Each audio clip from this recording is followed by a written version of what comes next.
नमस्ते। भारत के संविधान में ना एक छोटा सा लेकिन बहुत ही जबरदस्त वाक्य है। ये एक ऐसा वाक्य है जो हम सब यानी हर भारतीय नागरिक को एक बहुत बड़ी सुरक्षा देता है। ये है अनुच्छेद 10। तो आज हम इसी गारंटी को बिल्कुल आसान भाषा में समझेंगे और जानेंगे कि ये हम सबके लिए इतनी जरूरी क्यों है। हमारे संविधान की शुरुआत ही इन कमाल के शब्दों से होती है, हम भारत के लोग। पता है, ये सिर्फ शब्द नहीं है, ये हमारे पूरे लोकतंत्र की बुनियाद है। ये हमें याद दिलाते हैं कि इस देश में जो असली पावर है वो यहाँ के लोगों के हाथ में है। अच्छा, संविधान को ना आप एक तरह से हमारे देश की रूल बुक समझ सकते हैं। और सोचिए, किसी भी गेम या क्लब की रूल बुक का सबसे पहला काम क्या होता है? यही बताना कि उसके मेंबर कौन कौन हैं। बिल्कुल वैसे ही संविधान का भी सबसे पहला और सबसे जरूरी काम यही तय करना है कि ये हम भारत के लोग आखिर हैं कौन। तो चलिए अब इसी बात को थोड़ा और गहराई से समझते हैं। अगले कुछ मिनटों में हम इन चीज़ों पर बात करेंगे। सबसे पहले कि संविधान का वादा क्या है, फिर नागरिक कौन होता है। इसके बाद आज का जो हमारा मेन टॉपिक है, अनुच्छेद 10, उस गारंटी को समझेंगे। फिर देखेंगे कि संसद की शक्ति क्या है और आखिर में ये सब जानना इतना ज़रूरी क्यों है। तो सबसे पहले बात करते हैं उस वादे की जो हमारा संविधान हमसे करता है। संविधान की जो प्रस्तावना है, मतलब प्रियाम्बल, वो अपने सभी नागरिकों को न्याय, स्वतंत्रता और समानता का वादा करती है। लेकिन जरा सोचिए, ये इतने बड़े बड़े वादे पूरे कैसे होंगे अगर यही साफ ना हो कि ये वादे हैं किसके लिए। इसीलिए इन वादों को जमीन पर उतारने के लिए संविधान को सबसे पहले ये बताना था कि भारत का नागरिक है कौन।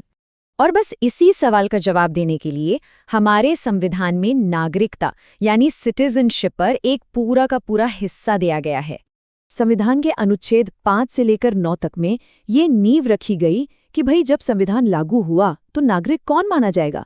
इसमें भारत में रहने वाले लोग थे, पाकिस्तान से आए हुए लोग थे और विदेश में रहने वाले भारतीय मूल के लोगों के लिए भी नियम बनाए गए। और हाँ, साथ ही अनुच्छेद 9 ये भी बिल्कुल साफ कर देता है कि अगर कोई अपनी मर्जी से किसी दूसरे देश की नागरिकता ले लेता है तो फिर उसकी भारतीय नागरिकता खत्म हो जाएगी। तो ठीक है, ये तो तय हो गया कि नागरिक कौन है, लेकिन अगला और शायद सबसे बड़ा सवाल ये था कि इस नागरिकता की सुरक्षा कैसे होगी। बस यहीं पर आता है हमारा हीरो, अनुच्छेद 10।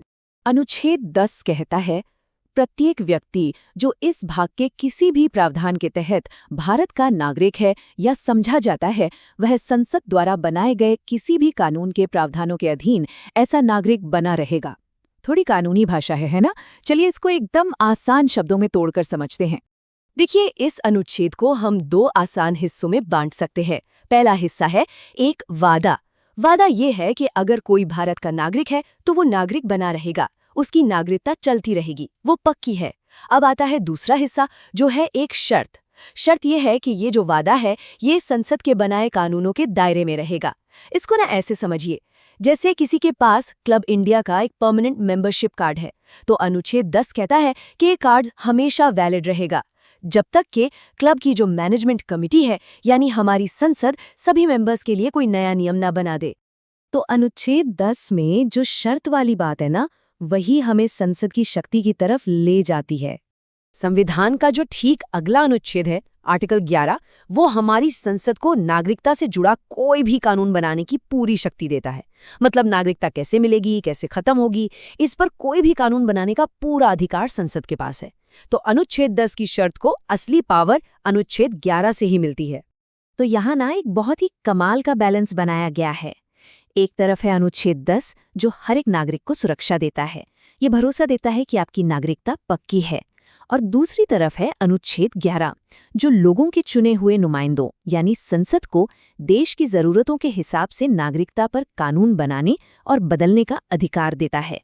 ठीक है, तो ये सब कानून की बातें तो हो गई, पर इसका हमारी असल जिंदगी से क्या लेना देना है? ये जानना इतना जरूरी क्यों है? देखिए, अनुच्छेद 10 ये पक्का करता है कि हमारी नागरिकता कोई खिलौना नहीं है जिसे कोई भी अधिकारी या कोई भी व्यक्ति अपनी मनमर्जी से छीन ले। ये एक तरह की स्थिरता देता है। इसको ऐसे सोचिए, जिस तरह किसी का नाम वोटर लिस्ट से बिना किसी सही प्रोसेस के नहीं हटाया जा सकता, अनुच्छेद 10 तो उससे कहीं कहीं ज्यादा बड़ी सुरक्षा है। ये सिर्फ एक लिस्ट में नाम होने की बात नहीं है, ये इस देश का मेंबर होने के अधिकार की संवैधानिक गारंटी है।